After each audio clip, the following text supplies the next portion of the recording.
کہتے ہیں کہ ہم الیکشن کی طرف جا رہے ہیں، لیکن سوال ہے کہ ساری سیاسی جماعتیں برابر ہیں کہ نہیں؟ کیا ساری سیاسی جماعتوں کو اجازت ہے کہ وہ برابر کی الیکشن میں پارٹیسپیشن کریں؟ کیا ان کے لیڈرز آزاد ہیں کہ وہ اپنی پارٹی کو آرگنائز کر سکیں؟ کیا ان کے لیڈر آزاد ہیں کہ وہ پارٹی ٹکٹیں دے سکیں، انٹرویو کر سکیں؟ پوری طرح سے اس وقت انیکویلٹی کا دور ہے۔ تو ان حالات میں عدالتیں ہماری بہت بے بس ہوئی ہیں، اور یہ بہت افسوسناک منظر ہے۔ اس میں سب سے زیادہ میں یہ کہوں گا لاہور ہائی کورٹ نے بے بسی کا سب سے زیادہ مظاہرہ کیا۔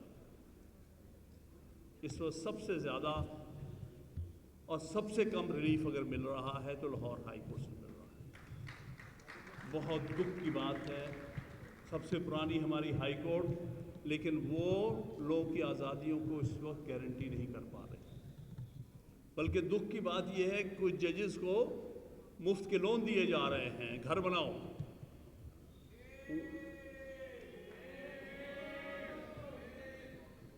بھائی جو اس قسم کے حالات کے تحت احسان مند ہوں گے، انہوں نے لوگوں کو انصاف کیا دینا ہے؟ کیا یہ 3 کروڑ روپیہ بغیر انٹرسٹ کے قرضہ لینے والے لوگوں کو انصاف دیں گے؟ اتنے دکھ کی بات ہے، افسوس کی بات ہے۔ جو جج لے رہا ہے یہ قرض، اس کو شرم آنی چاہیے۔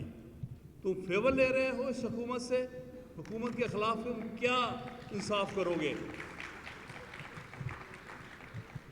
میں امید کروں گا کہ جن ججز کو یہ آفر ہے وہ اس کو ڈکلائن کریں گے، تبھی تمہاری کریڈیبلٹی بنے گی، ورنہ بھول جاؤ، تم لوگ فیور لے کے حکومتوں سے انصاف نہیں کر سکتے۔ ان سے بہتر ریکارڈ اسلام آباد ہائی کورٹ کا ہے، ان میں بھی کافی بے بسی دیکھنے کو آ رہی ہے، بعض میں خاص طور پہ میں نام نہیں لینا چاہتا، لیکن ان سے بہتر ریکارڈ ہے، لیکن پھر بھی افسوسناک ہے بڑی۔ اور پشاور ہائی کورٹ کا ان سب میں سے بہتر ریکارڈ ہے، انہوں نے اپنے فیصلوں پر عمل درآمد بھی کرایا ہے۔ یہاں کیا ہوتا ہے، فیصلہ ہو جاتا ہے، عمل درآمد نہیں ہوتا۔ لاہور ہائی کورٹ، اسلام آباد ہائی کورٹ، دونوں میں یہ چیز جو ہے بڑی افسوسناک ہے، اور جو جج چاہے تو کرا سکتا ہے عمل، یہ بات نہیں ہے، اتنے بے بس نہیں ہوئے۔ اب میں اگلی جو بات کرنا چاہوں گا کہ سپریم کورٹ کے سامنے 25 مئی سے ایک پٹیشن فائل ہوئی ہے عمران خان کی طرف سے، جس میں 3-4 ہم نے ریلیز مانگی۔ ایک یہ ہے کہ مئی 9 کے انسیڈنٹس میں جوڈیشل کمیشن مقرر کر کے جوڈیشل انکوائری کرائی ہے۔ پتہ تو چلے کہ ہوا کیا ہے۔ جو 9 مئی اتنا شور ہے، اس میں اگر جوڈیشل انکوائری ہوگی تو پتہ چلے گا کہ کس کس کا کیا کیا قصور ہے۔ میں بالکل کہتا ہوں جس کسی نے بھی وہاں پر گھراؤ جلاؤ کیا ہے، آئین قانون کو توڑا ہے، سخت سے سخت سزا ملنی چاہیے اسے، لیکن پہلے یہ تو بتاؤ کس نے توڑا ہے، کون ہیں وہ لوگ، کون ہیں قوتیں ان کے پیچھے، انکوائری ہونی چاہیے۔ سپریم کورٹ نے ابھی تک بے بسی دکھائی ہے، اس پر کوئی آرڈر نہیں پاس ہوا۔ 25 مئی کی یہ پٹیشن پینڈنگ ہے۔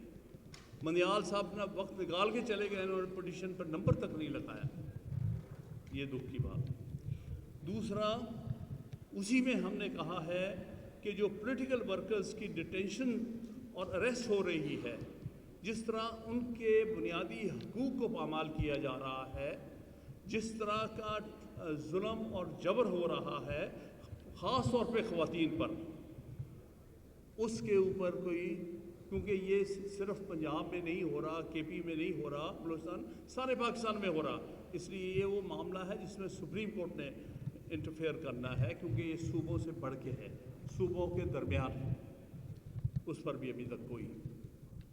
اور پھر سیولین کا ٹرائل ملٹری کورٹ میں نہیں ہو سکتا، اس پر ہماری پٹیشن پینڈنگ ہے۔ یہ لوگوں کو خوفزدہ کر رہے ہیں کہ ہم ملٹری کورٹس میں آپ کا ٹرائل کریں گے، ملٹری کورٹس جو ہیں وہ کسی طور بھی سویلین کا ٹرائل آئین کے تحت نہیں کر سکتے۔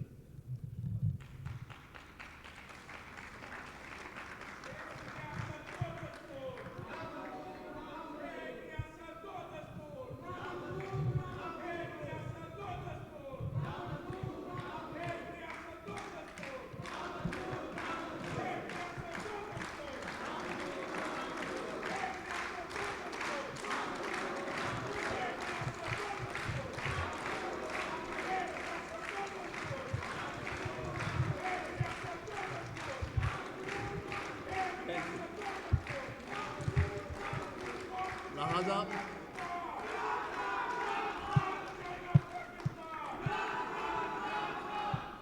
بالکل صحیح ہے، ہمارے وکلا بھائی صحیح کہہ رہے ہیں۔ ہم وکلا کی ہمیشہ سے یہ ڈیمانڈ رہی ہے کہ کسی سویلین کا ٹرائل ملٹری کورٹ میں نہیں ہو سکتا۔ ملٹری کورٹس غیر آئینی ہوتی ہیں، ملٹری کورٹس غیر آئینی ہوتی ہیں۔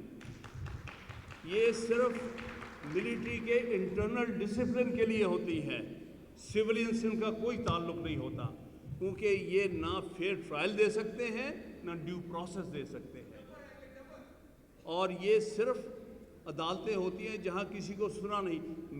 مجھے خود یاد ہے کہ ضیاء الحق کے دور میں میں خود ملٹری کورٹس میں پیش ہوتا رہا۔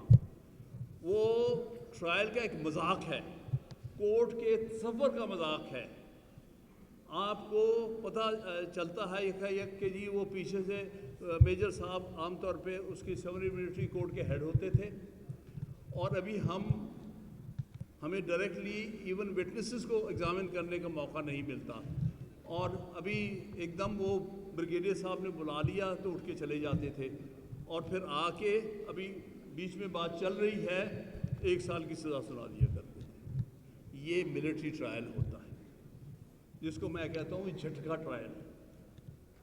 اتنا بڑا ظلم نہیں ہونا چاہیے کہ آپ آئین سے ماورا ہو کر عدالتیں بنانا چاہتے ہیں اور لوگوں کے ساتھ یہ ناانصافی کرنا چاہتے ہیں۔ ہمیں کسی صورت ملٹری کورٹس، اور ہم امید کریں گے کہ یہ جو بہت اہم معاملات ہیں جو سپریم کورٹ کے سامنے پینڈنگ ہیں، موجودہ سپریم کورٹ اور اس کی لیڈرشپ جو ہے ان پر سب سے پہلے توجہ دے گی، اور ان معاملات میں پاکستان کے شہریوں کو، پاکستان کے سیاسی ورکرز کو، سیاسی لیڈر کو باقاعدہ ریلیف کیا جائے گا۔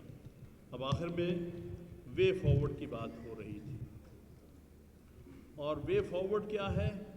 بڑا سادہ، آئین کے دائرے میں رہو، جو آئین کہتا ہے وہی کہو۔ آئین کہتا ہے کہ اسمبلی تحلیل ہونے کے 90 دن میں الیکشن ہونا چاہیے، وہ 190 دن نہیں ہو سکتے۔ 90 دن وہی ہے جو گنتی میں 90 دن۔ اگر ایک دفعہ آپ آئین کی حدود سے باہر ہو جاتے ہیں تو کیا گارنٹی ہے کہ 190 دن لگیں گے یا 1900 دن لگیں؟ ضیاء الحق 90 دن کا وعدہ کر کے آیا تھا، کہتا تھا کہ جس طرح میں اپنے سامنے یہ کیمرہ دیکھ رہا ہوں اسی طرح میں 90 دن دیکھ رہا ہوں۔ اس کے 90 دن 11 سال میں پورے نہیں ہوئے۔ تو اس لیے جب بھی آپ آئینی حدود کو تجاوز کریں گے تو ہر طرح کی غیر یقینی صورتحال میں چلے جائیں گے۔ کس کو گارنٹی دے سکتا ہے کہ یہ جنوری میں کرائیں گے؟ ہو سکتا ہے جنوری میں کہیں ہم مارچ میں کرائیں گے، مارچ میں کہیں گے ہم مئی میں کرائیں گے، تو اس کا کچھ پتہ۔ ایک دفعہ آپ ان حدود سے باہر نکلتے ہیں پھر آپ کوئی اس کی انتہا نہیں۔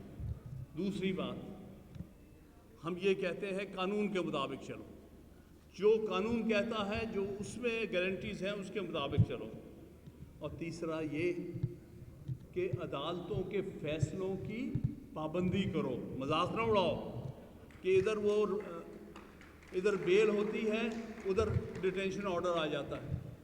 یہ مذاق نہیں ہونا چاہیے۔ عدالتوں کے فیصلوں کو بالکل اس کے مطابق عمل درآمد، کیونکہ آئین کہتا ہے کہ ہر ایگزیکٹو اتھارٹی پر فرض ہے کہ وہ سپریم کورٹ کے فیصلوں پر عمل درآمد کرائے، اور ہائی کورٹس کے بارے میں یہی ہے۔